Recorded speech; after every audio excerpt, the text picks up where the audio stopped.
us. Oh, so yeah. Hey, hey everyone. Yes, we are like 11 minutes late. I'm sorry. There's no accounting for Atlanta traffic at 11 o'clock in the morning. Mhm. So, yeah, but we were just having a good conversation. So I feel like that's a conversation about filtering though. But let me just jump in. Let me just say good afternoon, everybody. If you are watching the recording later, my name is Dr. Ifetayo Ojelade. I'm a licensed psychologist. I am based in Atlanta, Georgia, which is also Muskogee territory. So hanging out here with my sister friend Thandisizwe Chimurenga, who is an author, and she usually has her book behind her, her latest book as the background behind her. She don't have it today, but that's okay. So we're gonna talk. We'll get her to list off her books because she's got several. She is a journalist and she's also a social commentator, and then she's also a radio host as of late.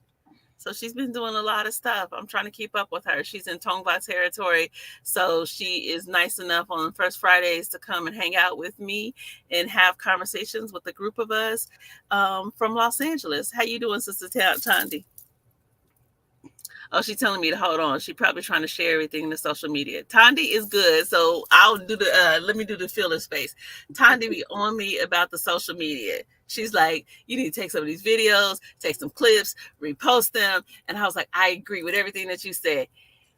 I need other arms to be able to do it. So everything Yeah, that she said, she's on it. But yeah. I posted to my Facebook page. So yeah. excellent. And I'll post it to mine later. So we got a couple of people that are looking. So hey, if Hey you are y'all. if you are paying attention, do me a favor and give us a shout out. Say something in the comments. That's always helpful for us. If you give us a shout out, it helps to push that algorithm and all that technological stuff. It helps to push us out there. Tandy, first, before we even jump into this conversation about Black August, thank you for somebody that did that. Tell us the books that you've authored. I know you've got the one on Author Can't Grant, even The join, Murder of I Author can't Grant. even join the chat. Lord have mercy. Hey, Hey, Osman. hey, Uncle, my aunt. Yeah. So I won't be able to type anything in the chat, but hey y'all. So my first book was No Doubt, The Murders of Oscar Grant. I covered the trial of the killer, the murderer of Oscar Grant. That's the brother who was murdered January 1st, 2009 in Oakland, California on the Fruitvale BART station platform. Hundreds, if not, yeah, hundreds of folks saw the video, took the video, saw it, posted it, etc. Fruitvale Station was based on that last day of Oscar Grant's life, Fruitvale Station by Ryan Coogler, his first major film. Mhm. After that, I did an ebook called Reparations Not Yet, A Case for Reparations and Why We Must Wait. My two most recent books are the two-volume set, Some of Us Are Brave, volumes 1 and 2, Conversation with Sisters on Life, Art, and Struggle, and co-author with Deborah Jones of What We Stood For, Story of a Revolutionary Black Woman. Yeah, yeah. So y'all definitely, I want to see actually if I can put the links in. So definitely support Tandi's works because she's been doing this. She's been out in the community and doing this for a long time. So Please. yes, so definitely support her work. Let's jump in this conversation about Black August. We did this a couple of years ago. I was looking at it. I think it's 2021 that we did Black August, 2021, 2022. The We last time that did. we did it. I Yeah, don't even it's been a remember. long time. You don't Okay. remember us doing this? We did this I'm at that age, sis. I'm at that age. That's okay. That's okay. But I think this is an important conversation because for years and years and years, I've heard of Black August and like this is supposed to be a significant time for African Americans. And I never knew what it was and why it was supposed to be significant. I know about Marcus Garvey's birthday, and then some people like here in Atlanta, they'll have a Marcus Garvey festival, which I'm not sure if they're going to have it this year.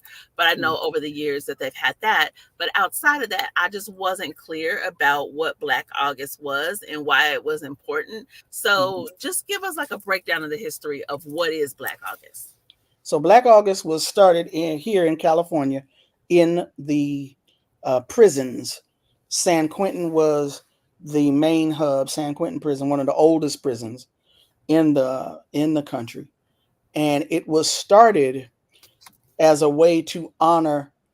It was a way for the brothers behind the wall to honor the sacrifices of their comrades and their mentors within the California prison system, and it subsequently traveled beyond the walls of the prison to supporters, family members, etc., folks on the outside, and it has become a staple of parts of the Black liberation movement as a means of recommitting themselves to the struggle, reflecting on the sacrifices and the lessons of struggle here in this country. Um, and it was created again specifically around brothers in the California penal system, but it has come to encompass not just uh, regular quote unquote black folks who are locked up, but those political prisoners, people and prisoners of war, people who go to prison because of their work on behalf of black liberation, like a Sekou Odinga or a Mhm. Sundi Ada Akoli or a Geronimo Pratt or a Dr. Mutulu Shakur. And it's also become a time where we look at the history of our resistance to oppression in this country, Okay. because if you go back and talk to your people or your people's people, they will tell you about when they were in school or when somebody else was in school that they actually had textbooks that talked about black people were happy during enslavement, that we didn't see anything wrong with our condition, and we were happy darkies, that we did not resist, that we did not revolt. And we know that that is a lie. A lie. A flat out Absolute lie. lie. Y'all know the word I want to use, but I've been told to be on my best behavior. So let's just say it's a lie and leave it at that. So wait a minute. Okay, just for clarity. So was this remembrance created or started around specifically political prisoners or Well, anyone that? it was started around some particular brothers. So we're familiar, well, you should be familiar with the case of the Soledad brothers, Hmm. George Jackson, Fleeta Drumgo, and John Cluchette. They were accused of killing a correctional officer. Hmm. And this is in the late 1960s, 1968, 69. A young philosophy professor at UCLA by the name of Angela Davis had been having her own battles with the University of California because the anti communist B movie actor Ronald Reagan was the governor of California. She And didn't say anti-communist B movie actor. Gil Scott Heron said B movie, Ronald She Reagan. said B movie. Go ahead. Go So he ahead. was on this anti communist crusade, and he was like, there's no way on my watch, a professor at the University of California is going to be an avowed member of the Communist Party. So he moved to fire her. I think he did fire her. There was this major swell of support around her academic freedom, etc. And Hmm. she lent her visibility to the case of the Soledad brothers, these three brothers in Soledad prison Hmm. who had been accused of killing a prison guard. Now, in January of 1970, three black prisoners, W.L. Nolan, William Juggs Miller, and Alvin. I always forget the brother's name. It's Alvin, William. Anyway, somebody hopefully in the chat. Alvin Juggs If y'all listen, help Tanya Cleveland out. Edwards. Alvin Juggs Miller, Cleveland Edwards, W.L. Nolan. Got it. These brothers, who had been prison organizers, Hmm. were shot and killed on the exercise yard at Soledad Prison. Hmm. When there's a fight or a riot in the prisons, the guards do not physically intervene because we know what could happen to them. So what they'll do is they'll be in these guard towers high above the grounds, and they will take aim and shoot. Allegedly, it's supposed to be warning shots, but we know they don't do warning shots. So Hmm. not only will they shoot at people who are engaged in fights or riots, they'll shoot just anybody, and anybody being shot, that's your cue to stop what you're doing, lay on the ground, etc. So black folks, but the one through line is that if you black, you probably gonna get shot. So these three brothers were killed on the prison yard. The hearing was held. The guard was found to not held accountable. It was considered to be a justifiable shooting. Hmm. So in retaliation for that finding, a prison guard was killed. The prison authorities said, you, George Jackson, and your two compatriots did it. There was no evidence. As a matter of fact, there's a film out that quotes one of the prison officials saying, George Jackson, he was the only one who could have done it. We're like, we need a little bit more evidence, thank you. But at any rate, the point being, because they were prisoners accused of the murder of a prison guard, this is 1969, they were automatically um, subject to the death penalty if they would be found guilty at trial. Okay. So those three brothers killed January of 1970. George Jackson, who's been in prison since 1960, he comes into prison as a quote unquote a thug. That's basically who he was. But he changed his mentality into a revolutionary mentality. He's got a younger brother named Jonathan. So all the while he's been in prison, from his thug days through his transformation days, he's been in contact with his brother Jonathan through letters, through visits. Jonathan is accompanying Angela Davis to these meetings. He acts as quote unquote her bodyguard. Jonathan is living in this time period where revolution is in the air. And he's got his brother in his ear who's already been schooling him and teaching him. By August of 1970, Jonathan's like, I can't wait anymore. Y'all don't understand. These people are going to kill my brother. George Jackson talks about he was the one who stood Jonathan up in his crib and taught him how to walk. You know, that big brother, little brother love. Jonathan's like, y'all don't understand. They are going to kill my brother. What would you do if it was your brother? Those are his words. So Jonathan, August 7th, 1970, he walks into a courtroom. I'm sorry, let me back up for a second. At a certain point, the Soledad brothers, all three of them, George, John, Fleeta, have been transferred from Soledad to San Quentin prison. Okay. In Marin County, California, Jonathan goes to a courthouse where some San Quentin prisoners are testifying for another San Quentin prisoner. He goes in with a bag full of guns and arms the prisoners. Says, we're taking some hostages from this courtroom. Free the Soledad brothers by 12:30 or else. Now, remind me to come back to this later on. But as they're leaving, they get into a van to make their escape. San Quentin prison guards are on the. I thought you was in the car. I am. There's somebody. Sorry. Why you bust me out? Couldn't nobody tell I was in the car? She was just trying to let me know what was going on, and I was trying to give her because she don't realize that I'm on the. And you bust me out. Okay, go ahead, Thandie. Yes, I'm in the car. That's why I got the piano background, and somebody was right there trying to tell me something, and Thandie gonna bust me completely out. Okay. I love you. I love you. Love you too, sis. Go ahead. So, they are San Quentin prison guards on the grounds of the prison because they are San Quentin prisoners. And just like if there's a fight on the yard, they shoot to kill. San Quentin, we don't negotiate.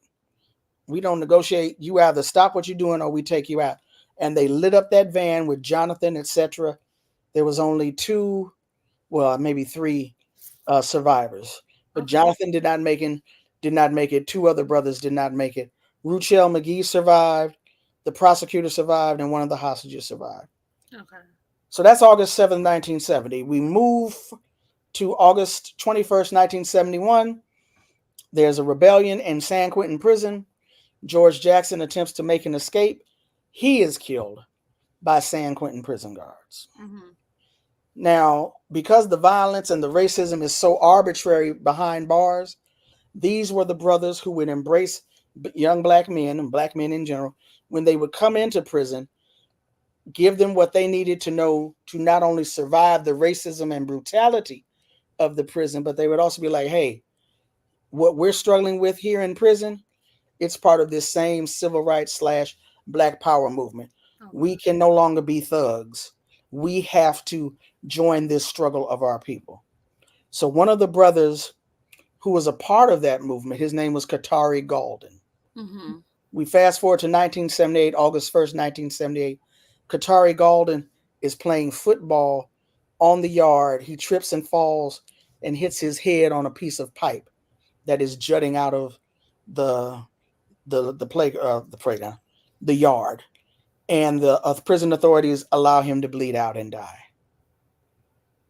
August 1st, 1979, the brothers of San Quentin come together to honor Katari, Jonathan, George, W.L. Nolan, um, Alvin Miller, Cleveland Edwards, honor all of their fallen comrades behind the walls, and they call it Black August because, except for the first three, there was all of these happenings in August, and Okay. they decided that the brothers who were killed January 13th, 1970, they will honor them on August 13th throughout the month of August. So they wore black armbands to signify that they were in mourning. They fasted from sunup to sundown. They increased their political study, and it was collective study where they would get together and read and discuss particular texts. They would have collective exercise where they would all train in order to better be of service to their people and community, but also to protect themselves from the vicious white racism of the prisons. Okay. And again, supporters, family members on the outside would fast and observe Black August in solidarity with them. And that brings us all the way up to, that's the quick version, to 2024, where it's something that has been celebrated now for 45 years. Excuse me, not celebrated. It's a very solemn and somber time. So it's a remembrance. So it's a remembrance and a commemoration. And that Okay. has been occurring now for 45 years, since August 1st, 1979. So is the focus on specifically political prisoners or all folks that are in prison? The focus originally was on those brothers who had lost their lives because of who they were in the prison system. Okay. But because, again, it has made its way outside of the prisons to an even larger audience, folks said, well, we have political prison. It's not just black folks locked up in prison, Mhm. it's people in prison who have made a commitment to struggle on behalf of our liberation. Got it. Okay, so that's when I So wanted to make that's where clear. we talk Okay. about political prisoners and prisoners of war. And then you talked about the Solidarity Brothers, and you said that they were charged or accused of Yes. killing this prison guard. So what was the outcome for people that haven't read the books? After Don't know George, anything? even though it's a year later after George is murdered, the Soledad brothers go on trial and they are acquitted. They are found not guilty of the murder of the correctional officer. George Jackson is posthumously found not guilty. Got it. Got it. So it sounds like it's specifically folks that are making folks that are politically engaged and making a commitment towards a struggle of civil rights, not just the random person that is Well, in it's prison. also an invitation for people to join the struggle. Okay. After George Floyd's murder and the uprising of 2020, which you remember was in May of 2020, Juneteenth happens in Right. 2020. And it's like black folks are looking for something to do, a reason to come together and to be in community and to celebrate. So Juneteenth of 2020 was a major event. Then comes August of 2020, and Black August is put forth as, hey, this is something that folks also ought to know about. The griot, the root, all of these people are now putting out little videos on what is Black August and how you should be a part of Black August. And it almost got it almost bordered on the ridiculous, but it was brought to an even larger audience than it had been. The Malcolm X grassroots movement, right down there in Atlanta, Decatur, where you are, Mhm. put forth an easy way to promulgate, promote, and remember what Black August is about. Study, fast, train, fight. And those are the four words that basically people utilize so that folks can get the gist of it. Study, study your history, study the history of resistance in particular. Fast from sunup to sundown. If you are, for health reasons, or medically unable to fast, then you give up something, you sacrifice something. I've been trying to sacrifice fried chicken for the last 40 some years. It ain't happened yet. So I got to find something else to give up during Black August. Train, physical training. Again, this is coming from men behind the walls. Okay. Physical training was already an activity that they engaged in anyway to pass the time away. But again, because the violence is so arbitrary and so unrelenting, they needed to stay physically fit to fight these people off. Okay. Study, fast, train, and then fight. The fight is to become involved in the struggle of liberation. Okay. Join an organization. If you're already in an organization, recommit yourself. Okay. So, okay, so it sounds like it started around the issue with the Soledad brothers, and then it's continued today, to a larger kind of idea or remembrance of Black August. Is Black August connected with the conversations current day around mass incarceration of African Oh, Americans? absolutely. Okay. The question of political prisoners, I don't want to say that there's a split, but I guess you could say there is a split on the definition of who is and what is a political prisoner. Okay. There are some people who believe that if you are out in the streets doing work, selling the Panther paper, organizing people against Cop City, uh, organizing study groups and Zooms and webinars so that people will understand connections, creating a bail fund for Stop Cop City protesters, and you become targeted by the cops and you go to jail or go to prison, you are now a political prisoner. Mhm. There are those who believe that if you take up arms against this oppressive state and utilize those arms, that's what that means, to take up arms.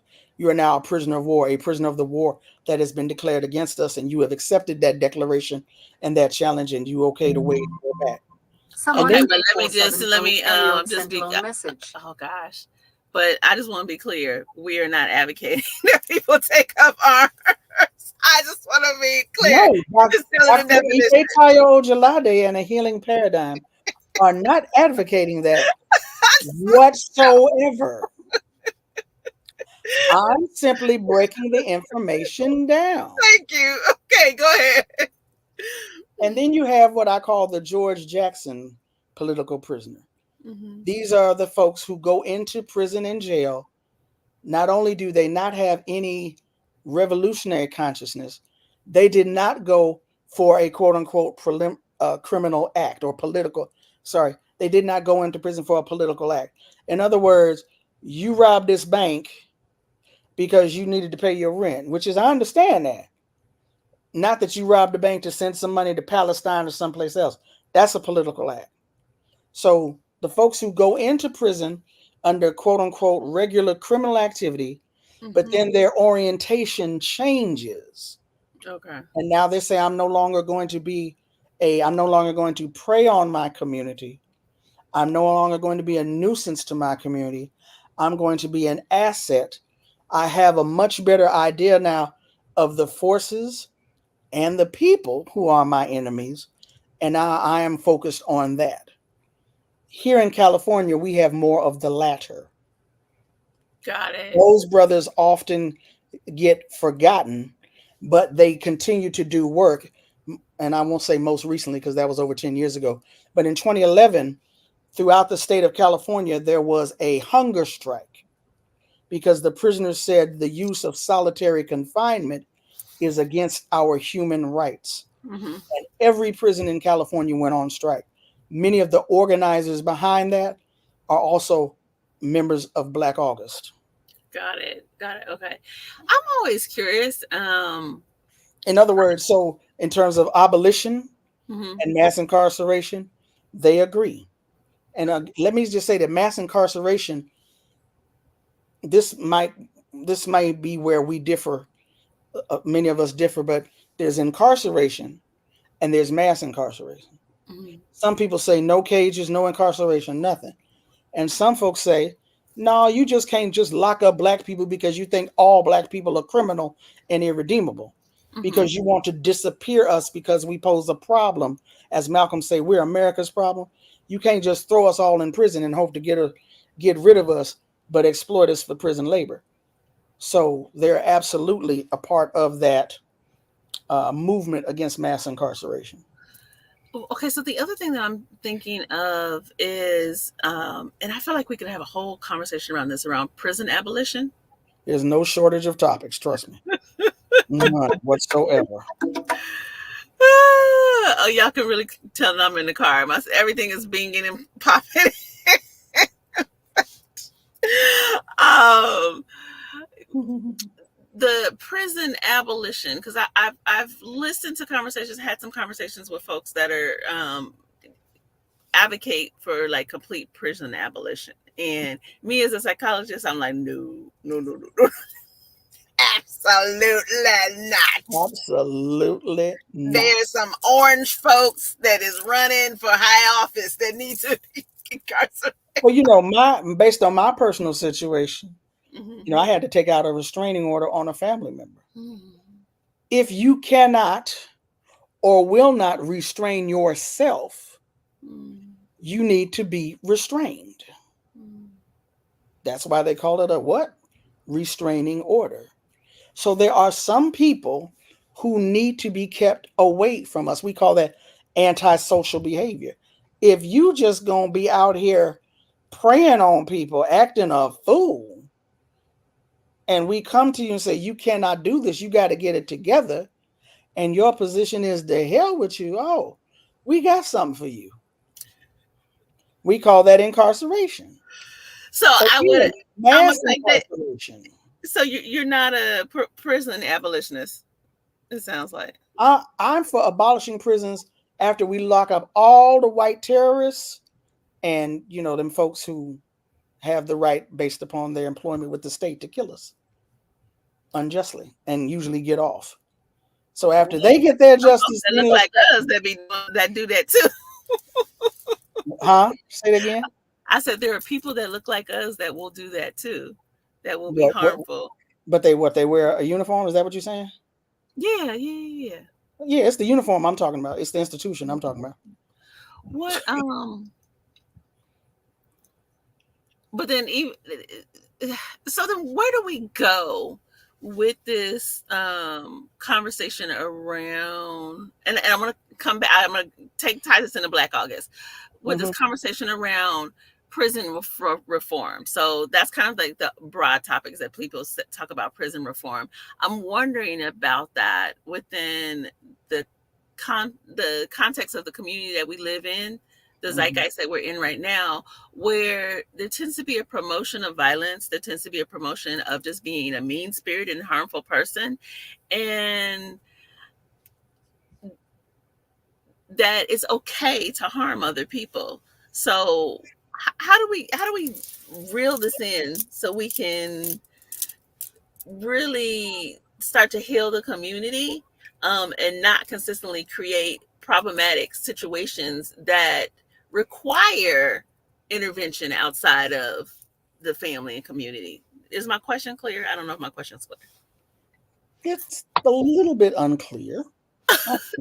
So basically what I'm trying to ask is, so people, there's part of this conversation about prison reform, prison abolition, and like not using these systems to deal with crime. But we live in a society right now that's promoting crime, promoting harm to other people, Mm-hmm. promoting criminal activities. Mm-hmm. So how do we, I'm just talking about Black people, how do we get back to a space where we can basically police ourselves?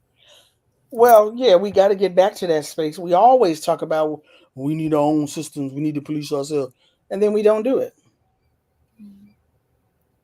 Hello, we need to do it. What are we waiting for? Why are we doing? Probably because it's not really sexy. I don't know. Maybe it's just not sexy work. Maybe the work is just too hard. I don't know. But I mean, I don't know. But healing definitely needs to be a part of it. But it's just like redemption. A person cannot heal. A person cannot redeem themselves, not because they're incapable. I mean, inherently incapable, which is what white supremacy talks about says about Black people, that we are inherently lost and soulless creatures. A person cannot heal or cannot be redeemed if they do not want to be. Hmm. The person has to want it, or else it will be rejected by them. They will reject the community coming to them saying, hey, what's going on? You got to do this. My readings of Frantz Fanon are old and dusty. It really needs to be dusted off. And psychotherapist, he should be one of your folks, right? Yeah, yeah, he's a psychiatrist. Hmm. He He was a I psychiatrist. I seem to remember him saying that either it is the tradition of other cultures outside of Europe, or it needs to be part of our cultural reorientation. Then when you see an individual acting whatever, as opposed to saying to that individual, what's wrong with you? Society's supposed to say, what's wrong with us that you are acting like this? Mm. That you're Yeah. acting out of quote unquote, I won't say character, but you're acting out of sorts. What have we done wrong, or what are we not doing enough of Mm. in order for you to be at peace within yourself? So yeah, it absolutely takes a reorientation. It's absolutely it's hard work, but it's necessary work. And I'm reminded also of the words of Baba Tasu, wonderful, beautiful priest that lives there in Atlanta. Much peace and respect and love to his family. You know, he lost his sister a few weeks ago, Bernice Mhm. Johnson Reagan, Yeah. a powerful healer in her Queen own right. Honey in the Rock. Yes. I remember something Baba Tasu told me years ago. He said, when you go to war, you invoke Ogun. This might be a little bit above some folk. Don't worry about it. We got you. When you go to war, you invoke Ogun. Mm-hmm. But when you come home from war, you invoke Oshun. Oh yeah. You have to be in a when brothers are in prison and when sisters are in prison, but not to the same extent. When brothers are in prison, they are at war, and their first mandate is to survive that war in prison. You have to adopt certain behaviors, a certain mindset. Now, when they come home back to our community, what have we done to help heal them, wash away that mindset, Yeah. cleanse them of that mindset? We have not done that. And that's one of the ways we need to begin looking at this. So Well, what when you're talking. people are talking about reentry issues, Yeah. that needs to be one of them. That we got to clean you off from the filth that you have experienced, the emotionally abusive, and spiritually abusive filth that you may have even had to take on in order to survive.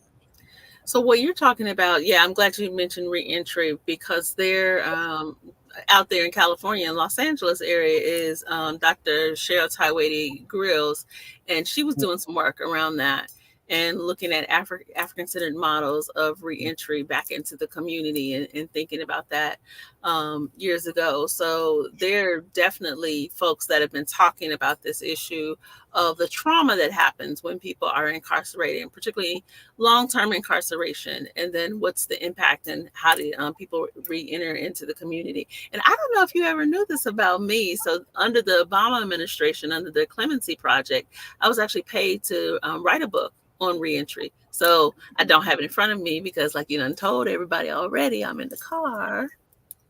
Otherwise, I'd be. Hadn't told them, if I hadn't told them, we'd be like, "Where the book at? Where the book at?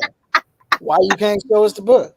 But I do have a book that specifically looks at reentry. It's an African-centered perspective about reentry when people come home into the community. So I do think that that is important for us to think about.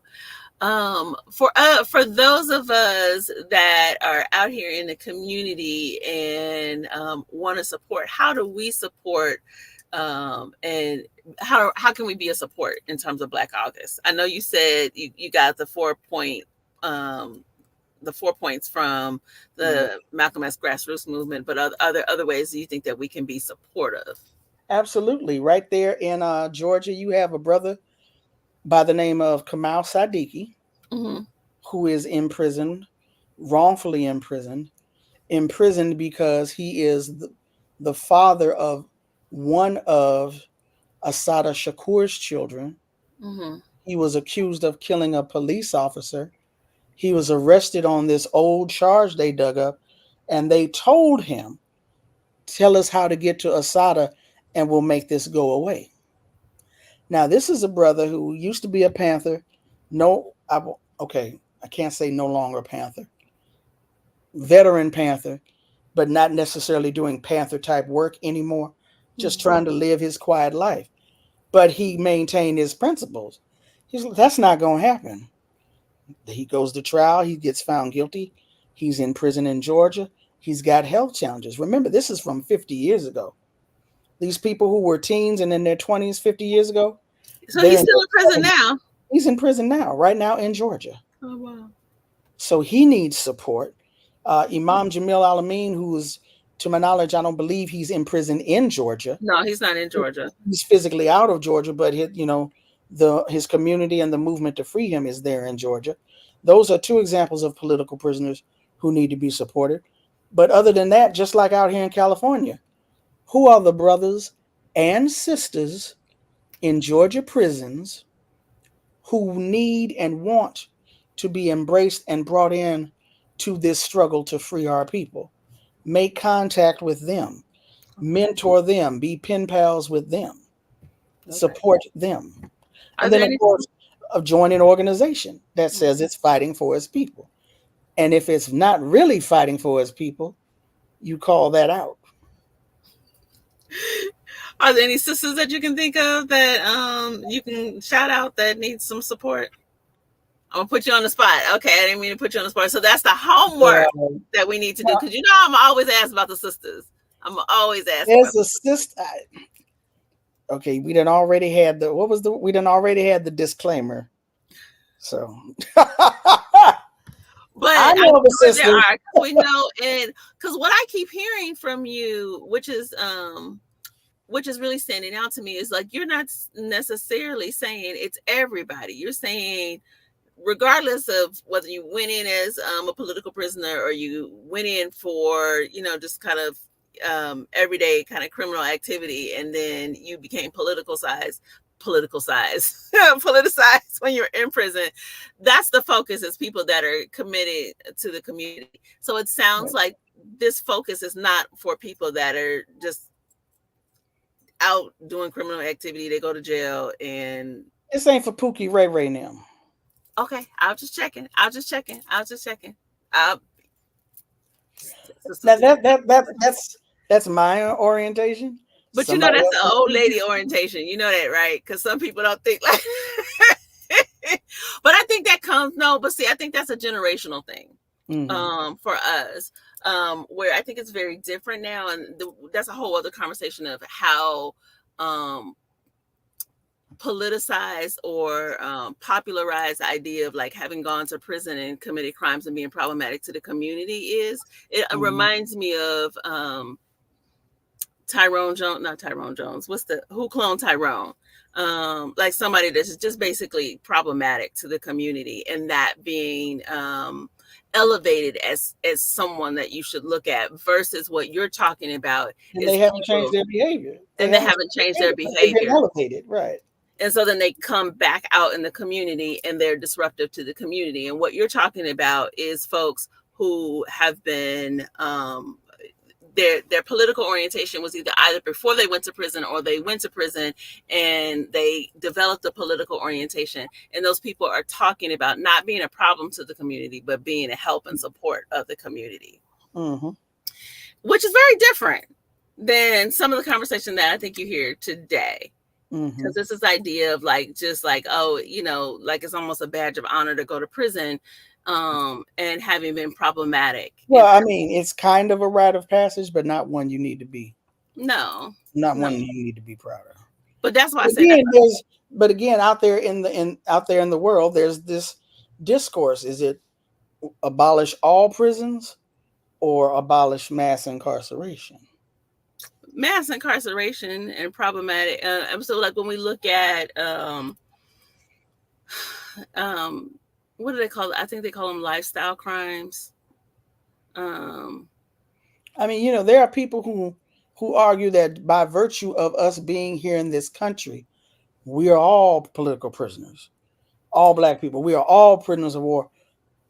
Free them all. Some people say free them all as in free all the political prisoners. And some people are saying free them all as in Pookie and Ray Ray and them too. I'm thinking Pookie and Ray Ray and them might need to stay where they at. Well, you know me, and again, because I always say this, but I get the unpopular looks if I show up, because like as a psychologist, I'm like, at some point we have some folks whose spirit and psychologically, has been so compromised that, you put them out in the community and they will create chaos again. compromised or damaged. Yeah, well, You I know, was trying to say it in a nice way, Tandy. okay, well, all right. I'm not nice. Listen, for you and anyone else who might be watching now or later, hush, that's my cat hollering. She want to be fed. Uh, the Battle of Algiers. Lots of folks in the late 60s, 70s, etc. talk about this movie, which is quote unquote chronicling the Algerian liberation struggle. Frantz Fanon wrote about it. One of the things that we do uh, here in Los Angeles and other areas is we look at that film because it shows the development of the main character. His name is Ali Aponte. Mm-hmm. We see the development of him going from being a bandit to becoming a revolutionary, Mm-hmm. how he changes his criminal ways. And one of the things that Ali Aponte does is he goes to the host role looking for the pimps. He goes to the trap house. He goes and tells people, because he's now become a member of the Algerian Liberation Front. The Algerian Liberation Front says we are going to take responsibility for cleaning up our people so that we can be in the best position possible to throw the French out of our country.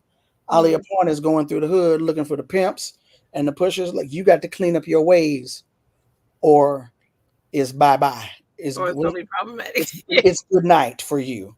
Yeah. So this okay. So Angma is listening. She So now, says that. so that's an example of us taking matters into our own hands as opposed to waiting on the outside. We always talk about, well, we got to do this, we got to do that, and we don't do it. Hmm. So, So Angma I was saying she's bringing up the elder Neely Fuller Jr. and says that she said that he commented that we are all incarcerated, just some more than others. So. well, from the point of view of some of us in the Black liberation movement, Mm-hmm. we see ourselves as a colonized people. Mm-hmm. So yeah, the colonized people are going to be, not only are we going to be more incarcerated, we're also going to be encouraged to act anti-socially towards each other. In other words, if you go out robbing white folks because we're profiled, because we're surveilled, they're going to be looking for you before you get there, and you're going to get a harsher sentence. Mm-hmm. So that lateral violence, that violence or interracial violence is always going to be encouraged, and we still going to go to prison. So that's as a result of the colonization status of our people. We're talking about when you break out of that mode of being violent against other people who look like you and Mm-hmm. attempting to stop the conditions that created that interracial violence. That makes you a political prisoner once you become targeted for that activity. Got it. Got it. Okay, I hear you, Sister Tandy. These are the arguments that are out there. Mm-hmm. People worried about picking a side. Join an organization and fight for your people, damn it. I just want to argue the finer points of theory from your cushy armchair and not do anything. There's plenty that can be done. There is, you're right that there is plenty that can be done. And I do think this is a complex issue, and like Yeah. and Mhm. particularly because there's so much shame in our community that is surrounding the idea of incarceration. Um, It's interesting because I was just reading a piece the other night, without getting too long winded. It was talking about how it was talking about black radicalism in Los Angeles. It mm, was a brother's dissertation, and he talked about how Dr. King, he argued that Dr. King removed or his work in large part removed the stigma of going to jail for black people.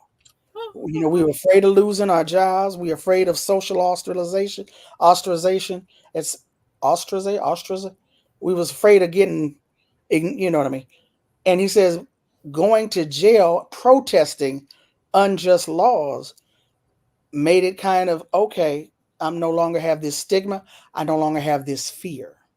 got it. Just Got the fear of going to jail. We ain't talking about of getting beat in prison. Just the fear of going to jail that was removed because of the resistance to these unjust laws. Now you know I got to put an addendum on that. I say, okay, brother, but okay, can we give Fannie Lou Hammer some credit? Of course. Can we give Rosa Parks some credit? Oh gosh, yes. Right, right. I'll let you brother Ah! know. Absolutely, but absolutely. So you know when I got initiated, my old dude, my godfather says your destiny is to be. He was like, I'm trying to figure out the word. He's like basically like a social justice speaker for women's issues, and I was like, yep, that's right. Makes sense, Oshun. I will always speak up for the sisters. I always speak up. Ocean. Absolutely, absolutely. So we're at the end of this hour, even though I started late. Even though how many minutes late did we start? We started 11 minutes, but that was my way. So you're gonna pull me out again because I'm in my car. My computer's not plugged in, and my battery is going to die. Well, you ain't plugged it into the. No, it was plugged in. I had a full battery, but I guess this computer's like 3 years old now, so you know how they do with the Well, battery. did you turn the engine on? Turn the ignition. I did Anyway, it anyway, anyway. anyway. Anyway, so in terms of Black August, what is? I mean, you've given us a lot. Mhm. What is the thing that you would say is like a takeaway that we need to remember for those That of us that are not in prison? that we have always resisted, Okay. and that we must continue to resist. Okay. We have always resisted our oppression. We have always resisted that which is unjust, and we must continue to resist. It's actually called Black August Resistance, not just Black August. Some, for whatever reason, the R got left off. It's Black August Resistance Mm. because that goes back to the study part. When the brothers would have collective study, again, they decided that August would be the month because of their losses. So when they began their collective study of history, they saw many, not just activities during the month of August, activities where Black people fought back. Yeah. Nat Turner's rebellion was scheduled for August. The Mm. Haitian Revolution jumped off with a ceremony in August. The Watts Rebellion out here in August. It's Uh, because it's hot. That's what it is. It's hot during that time. Go ahead. it's a hot month. It's a hot month. Mhm. A few countries in African countries in the Caribbean and on the continent of Africa received their independence from colonialism in the month of August. You have freedom fighters. Marcus Garvey led the Mhm. largest mass movement of African people in the world, born in August. Edward Wilmot Blyden, Pan Africanist, born in August. So this is what they discovered during that time period. But we also know, for example, today is the birth date of James Baldwin, always been a It strident is. critic of white supremacy. Our It own is. Dr. Mutulu Shakur and Chokwe Lumumba, born in August. Mm. So August is a freedom fighting month. Thank you. She said she's gotta go, but thank you for listening and thank you for all your Thank comments. you Yeah, for so being this is here. thank you. This is definitely one of those months. So yeah, I'm glad you brought that up because I saw it yesterday and then I wanted to have that in my head that yes, James Baldwin I think is important for us to remember that it would have been if he was alive, he would be 100 years old today. So it's his 100th Mm, birthday. And he has always been an unapologetic critic of mm, white supremacy, social justice issues, and I mean, which they didn't call it that at time. right. And then I think the thing that we have to connect with around James Baldwin is that he was this activist, not necessarily vocal at the time, but he's a queer activist. And so being able to center the fact that that queer folks have always shown up in our political activism because sometimes I think we Oh try to yeah. forget that, you know, Hmm. Hmm. even though there are definitely people that have been part of the movement, and I think just kind of acknowledging James Baldwin in that Well, way as one of the baddest brothers of the Black Liberation Army and our movement was named Kuwasi Balagoon. well. Hmm. Kuwasi Balagoon broke himself out of prison at least twice. Was also accused, not accused. He was part of the group that freed Assata Shakur from Mm, prison. When he was captured, he had been living with a trans woman. mm, So his bisexuality was known, but he was also known to be about that business. mm. So, Okay. Yeah. so yeah, they've always been around. Absolutely. Okay. Well, and I just think it's important to always point it out. So since Esty isn't here, I'm gonna point that out because she'll always She's bring. supposed to be here. Where's she at? I don't know where she at. She did say she was gonna pop in for a second and Hmm. try to chop it up with us on this issue. But Yeah. okay. So we're gonna stop right here. Thank you, my sister Thandisizwe Chimurenga. Like I said, she's got multiple books. When I can't do it right now, but later on in the recording, I am going to You, post the why you can't do links. it right now, sis? Is it because you're in the car? No, I'm just playing. You see how she do me? I just want y'all to see how she do me. I see how she do me. I love you. But I want to show you how amazing black women are. I was on the freeway in traffic. The literally everything had stopped. And I was able to pull over to the side and get under some shade and whip out the computer and still make it happen. That is what black women have always done. We We make it make it through. happen. We're supposed to be on here at 12. It might be 12:11, but I made it happen. Yes, you did. You absolutely did. Absolutely. So later on, I will post the link to Tandi's books. Please support her work. She's done lots of work over the years. 4 great books. She is a journalist. Like I said, she's a social commentator. And oftentimes on the radio, what's the radio program that So you're the on? radio program is called Root Work. It's on Pacifica, Los Angeles, which is KPFK. It's on Black Liberation Media, which is on YouTube. And I've also gone back to doing commentaries for Hard Knock Radio, and Okay. that can be heard there in Georgia on WRFG Radio, All right. amongst other places. So y'all remember First Fridays we are here hanging out. This was technically supposed to be our break month, but then I just really wanted to be able to kind of talk about August and Black August specifically and the remembrance and why that's important. And so we will be back next month every first Friday at 12 o'clock Eastern. Take care, y'all. Y'all, peace.